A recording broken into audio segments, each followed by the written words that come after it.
Hola, amigos. um, I don't know. I can't explain it. So I'm back.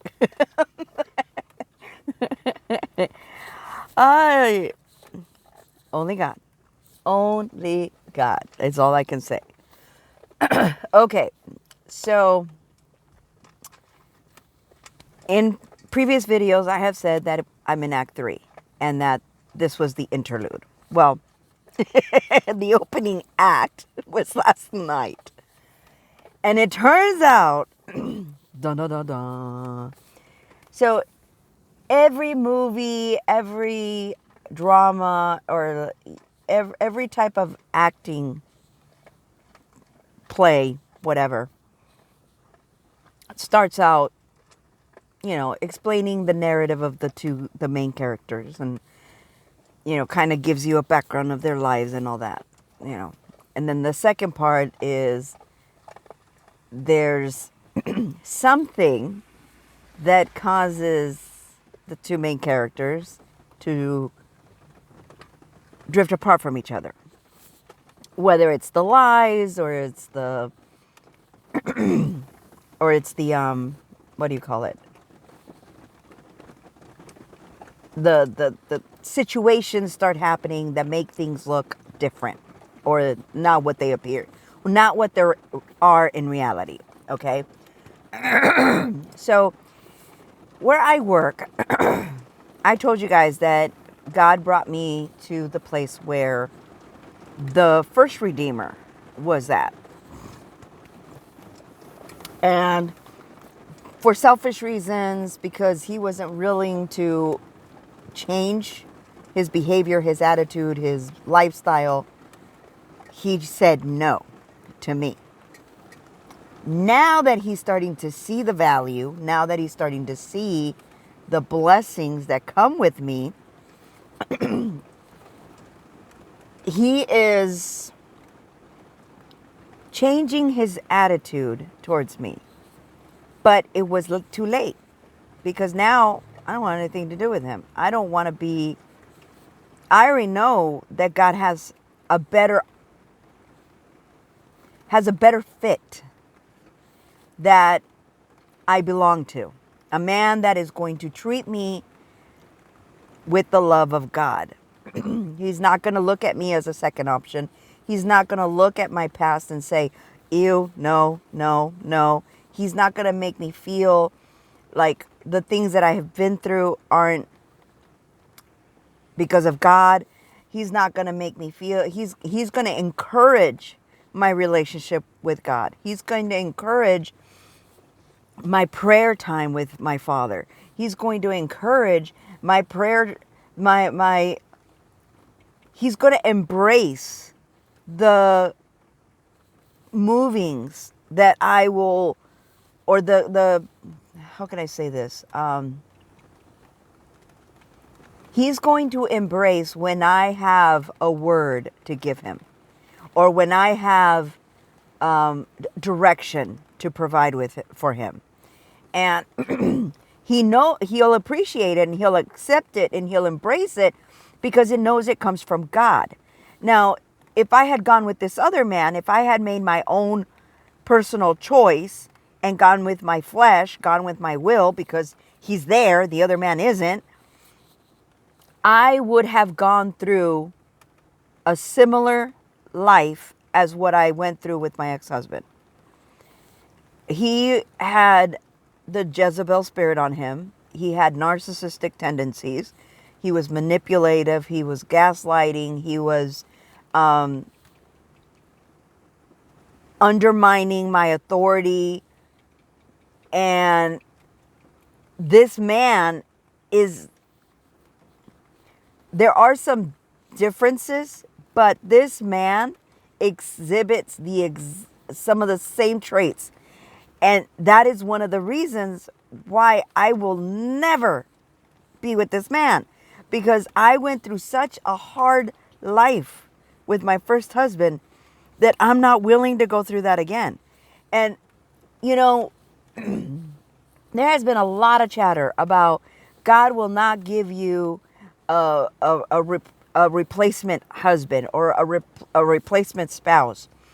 And I think we need to stop using that word. That word does not explain exactly what God is doing. Until we arrive at our God given freedom, our God given life, our God given kingdom marriage, none of it is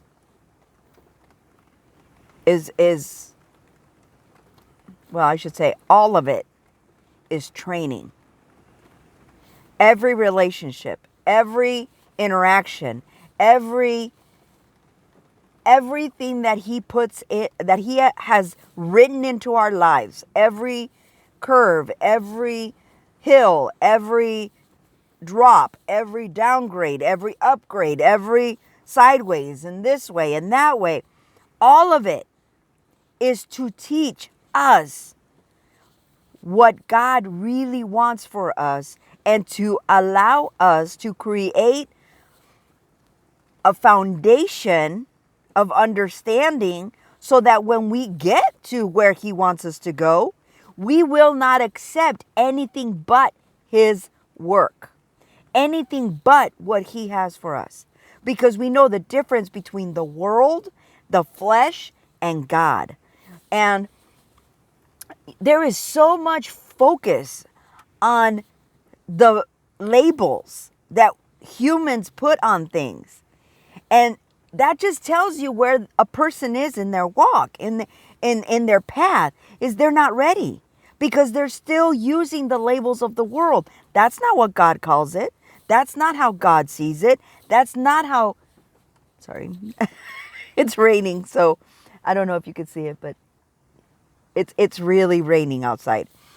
And so when you're going through these situations and you don't start to recognize the hand of God until you're out of them, until you're at a point where you've been walking with God for such a long time that you can see his hand, that you can see the hand of God in the things that didn't belong to you. You can see how he guided you out of a situation that you didn't see any way out of. That the only path that you could see was death. That killing off whatever was trying to hurt you, whatever, whether it was your heart, whether it was your mind, whether it was physically dying. When you start to see that as the path, that's when God pulls you out. And he pulls you out in such a way that you're unscathed. And so last night, I did not go into work expecting what the treatment I received. And that was done on purpose by God. Because if you think about it, God will let you know when you're about to head into a situation that's going to cause you stress, that's going to cause you pain, he wants to protect us. He wants to ensure that we're going to have the best life possible. But this was my last test. It was everyone up against me, everything coming against me. And I'm just like, Father, what's going on? What have I done? If I could have dropped to my knees, which he wasn't leading me to, I would have. I would have dropped to my knees right there in front of everyone. And I would have prayed to God to what in the world was happening to me. So when I got there earlier today or yesterday to work, it had the feel of every other day. So I went and I got my soda and I put my purse down and I walked out to the lobby. I sat down and I drank my soda. But there was change in the air. There was something different. It didn't feel quite right. So then, it's time for me to... One of the women that God hasn't been leading me to help her or guide her. In the beginning, I wasn't sure if she was there for good or bad. So God just kept saying, be cautious, be cautious. I was like, okay. And the reason he was, and I realized why he was saying be cautious is this woman is a Native American. Now, Native American isn't a bad thing, but some of the Native American tribes do not believe in God. They believe in a spirit, and it's not God. And they pray to that spirit, and they worship that spirit, and it's not God. And you know which ones are the ones that strayed away from God, because these are the tribes that failed, that they have the majority of their people are devastated. They live in conditions that are deplorable. They live worse than homeless people. And because they're living on tribal land, the tribe gets to decide who gets the money. And that is another area that God wants me to impact, but not right now. Because we're talking about ancient stuff. We're talking about stuff before, with the beginning of the world, the creation.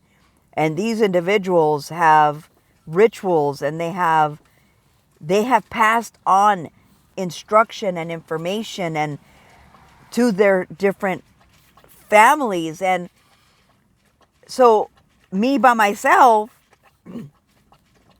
I can't just walk in there and be like, you guys need to pray to God or do what God's work is, because at a point we're going to stop being quiet.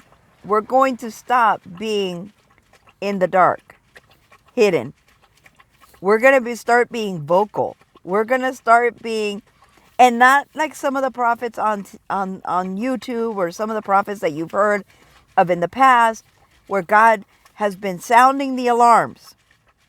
He's been sounding the alarms. And these are people that have been in the limelight. They had followers, thousands of followers. And over time, because nothing happened, people walked away from them, or these individuals were called up to heaven. And now the information has been left where it's at. And God is about to show up, not just to his children, but to the world. And when that starts to happen, that foundation that Lucifer has created of the fake reality is going to start to shake. Right now, you see glimmers of shaking. That's not the real thing. When we get into it, I have seen it. I have had visions of what the world is going to look like. I have had visions of what we're going to look like while this is happening. And let me tell you, people have no clue. When the earthquake in the Pacific happened and that little island was overrun by a tidal wave, the volcanoes were going on. That is going to happen on a level that people have never seen. They've never seen it.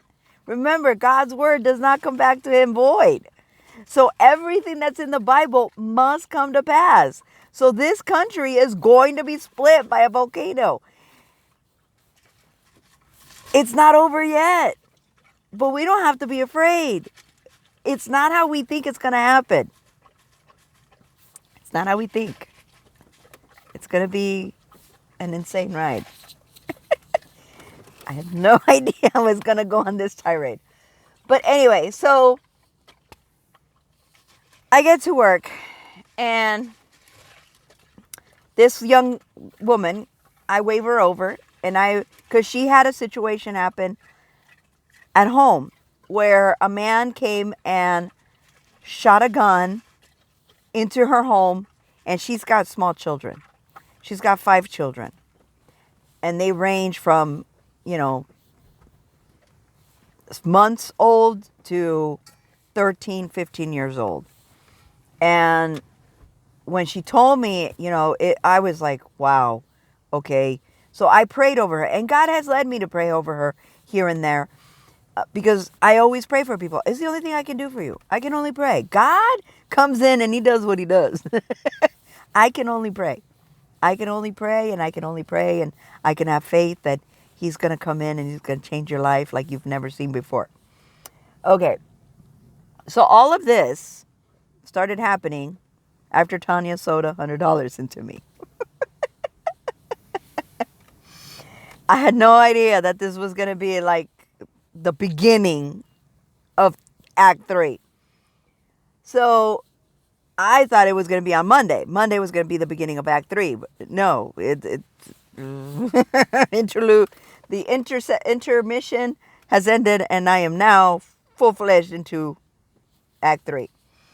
And so whenever these girls are at work, I try to stay away from them, because one of them just got promoted.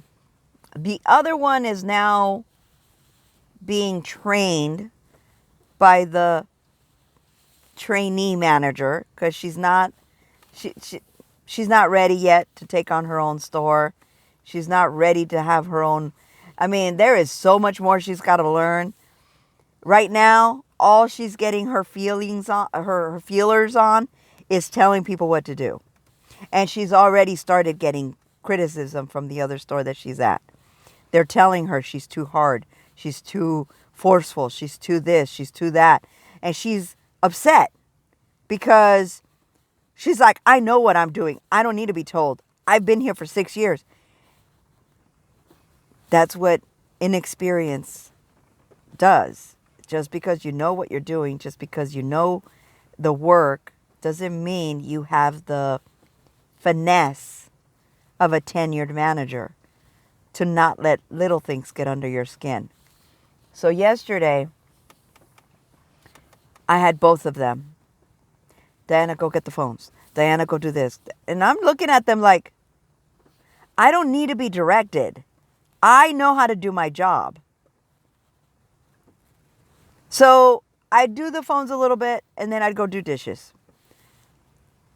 And I wouldn't stop until they were completely done. So there was no coming back up front and helping them out. I said, I had the same 2 employees, and I was by myself, and I pulled that shift out. There's 2 of you with 2 new employees. And if you can't pull that shift out, then that's on you. But I didn't do it of my own will. Father led me to go to the dishes. He's like, because the boss came out, the one who hired me, he's like, hey, Diana, can you go clean the tables? I said, I already did that. Asked me to do something I haven't done. And he's like, you already did? I'm like, yeah, the tables were filthy. They were nasty. And he's like, okay. And just before him, the other manager had gone around and checked the tables. There weren't any tables that were dirty. And I was like, okay. So then I went back to the back and I said, hey, how about I do some dishes? And he goes, you got it. I'm like, okay. So I went to the back and I started doing dishes.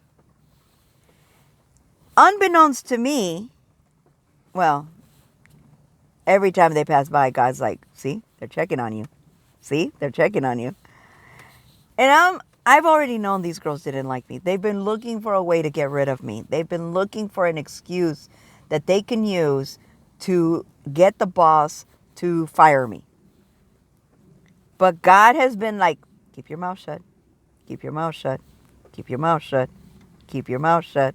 Keep your mouth. And I'm just like, okay, Father, okay, Father, okay, Father. It is difficult to shut your mouth when you're being attacked and you know you're being attacked. Your instinctual fleshly response is to fight back, is to push on them, is to tell them what they're, are you freaking kidding me? When I started, none of you cleaned tables. When I started, none of you did this. None of you did that. I could have said all that. But I would have been in the wrong. I would have lost. because I stepped outside of God's will. And God said, stop. Don't speak. Don't speak. Don't speak. Don't speak. And I'm like, okay. Okay. So then I finally finished all of the dishes. There was nothing left. And I went and I told the boss and I said, hey, dishes are done. And then I asked him, I said, so when do we get the shift back? And he goes, what? I'm like, when do we get our shift back? And he goes, 6:30. I'm like, fudge bucket. I'm like, okay. And he looks at me like,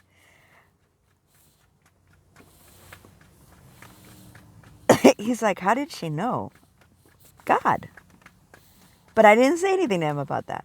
So I went up front and I was a good soldier. I started taking phone orders. I stayed away a little bit from the register. But then something happened. As I was trying to take food out to a table, this girl tried to get behind me, and because I was already turning and I was already walking forward, I ended up against the pole, which I don't understand why there is a pole right in the middle of the freaking of the counter area where you're taking pizzas out. And if there's another person there, you can't get through without dropping something. And of course, one of the trays I was holding was a long tray. Instead of grabbing it sideways, I grabbed it lengthwise. So when I tried to pull it around, I dropped all of the food. And this is her. It's okay. I got it. I got it. And I'm like, I just looked at her like, okay, you're being dramatic, but whatever. She grabs the ticket and she's like, we need this remade right now. And I was like, okay, whatever. So then I went around the corner and I stepped over the food because she was already cleaning it and they were just having this field day about. It reminded me of the crocodiles when they're feeding and they're just like throwing meat everywhere. And so they're like taking care of this mess that I just made. And I went and I talked to the customer and I said, I'm so sorry.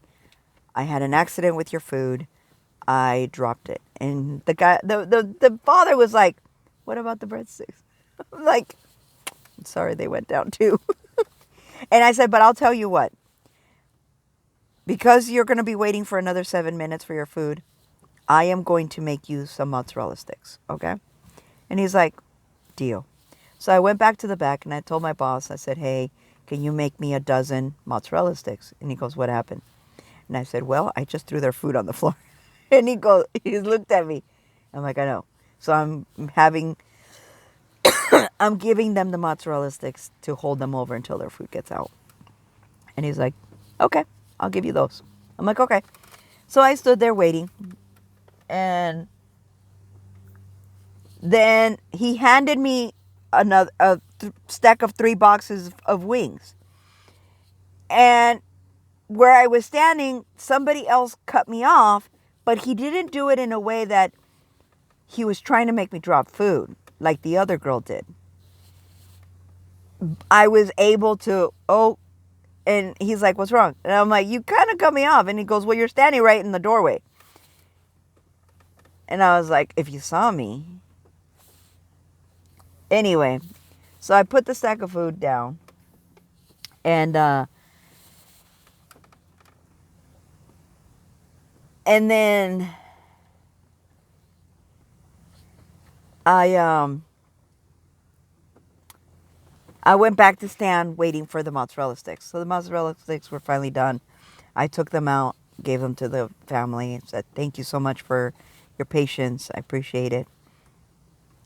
Now, they've never put the breadsticks out like that. And I should have turned them around, but I didn't. Well, then I started fumbling things, which is not like me. Like, I don't usually drop stuff. But I just didn't feel right. Like, something felt off. And I started to pray. And I started to rebuke witchcraft. I started to rebuke evil thoughts and evil, words being spoken against me. I started to rebuke all of it. And I asked God to cover me with the blood of the Lamb and to protect me and to defend me. And all of a sudden, I started feeling this rage. Now, I don't like the behavior of these girls. They are entitled. They have this feeling of superiority. They have this attitude of, you're beneath me because I've been here for 6 years and I am owed your allegiance. And when I came in, sorry, no. And they've been trying to get me fired since. So I finally go back to the dishes again. Now, there's a new driver that just started delivering for us. And I worked with him for the first time on Wednesday. And I've been working with him Wednesday, Thursday, Friday. And I learned his name and he learned my name. Because I introduced myself. I'm like, hi. I'm Diana. And he's like, I'm so-and-so. And I'm like, okay. And welcome to the team, And so then when he came in today, he saw me on the dishes. And he's like, because none of the other girls do dishes. Unless they're told to go do dishes, they won't touch them. And so it was one of those things where he's now friendly with me. And he'll ask me stuff. He'll say, hey, where do I put this? I'm like, oh, I'll put it over there. Oh, where do I put that? I'll put it over there. And then because he just started, my boss was him-hawing on Thursday because he had a driver that is opinionated, doesn't really like to work, complains a lot. The manager that runs the store has this style of people working with him. And he's comfortable with it because they idolize him. They put him on a step stool and they're like, ooh, you're so great. You're so this, you're so that.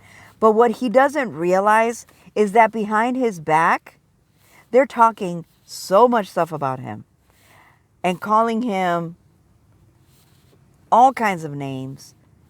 And they laugh at him. And I'm like, you know what? If I'm not going to sit here and float your boat. If you're not doing your job, I'm going to tell you. Don't ask me a question you don't want the answer to. God didn't build me with a filter. If you ask me straight up, hey, what do you think of this? I'm going to tell you. I think it's crap. Or I'm going to say, that's a great thing. I'm not able to be fake. I can't. I've tried. And it's written all over my face. And whenever I have to not show what I truly think or what I truly feel, I have to literally think of nothing. Because otherwise, it'll be written all over my face. And so that's why these girls are like, what the heck? Why can't we get under her skin? Why can't we force her to react to us? And it's because God is like, go to your nothing place. And I'm like, okay. So I'm in my own head. I'm singing songs. I'm dancing around. I am completely unaware of whatever it is that they're doing. A little bit. I am still very much aware that they are the snakes in the grass. And I had my Judah moment on Thursday when this girl says, hey, do you want to go in on this order and we can get food from Chipotle? But the problem is that the order that I put in isn't what I got. I got the same order as the other person who put in, who he didn't even put in. He was just asked if he wanted food from there. And I was like, God said, don't say anything. Don't say anything. Because God is going to use what they're doing for their judgment. Touch not my anointed. They've been told. They've been warned. But because nothing happened, they think, oh, it was just a bad dream. It was just this. They are explaining it away. And they think whatever we were feeling before, we're fine. It wasn't that. It wasn't God.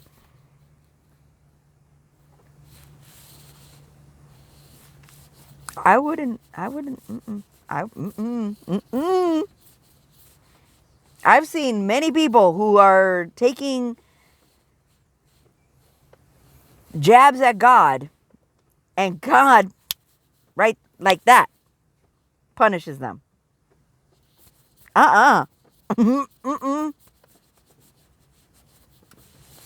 Instead, I say, Father, forgive them, for they know not what they do. Father, forgive them, for they're ignorant, and they're still blind to the world. Show them grace. Show them love. The problem is that God has a limit, and He's about to bless me. And with my blessings come their judgment. Scripture. As we're being lifted up, these individuals are going to start to receive their just rewards. What they've been sowing. What they've been cultivating. That's what they're going to harvest. And He knows that it would hurt me to see that happen. But I also understand that it has to happen. Because this is God. And punishment is part of the equation. Just like a parent. A parent doesn't want to punish his kids. But if the kid is stepping out of line and the parent keeps allowing it to happen, that child's never going to understand the error of their ways. So I understand that God is going to have to punish them.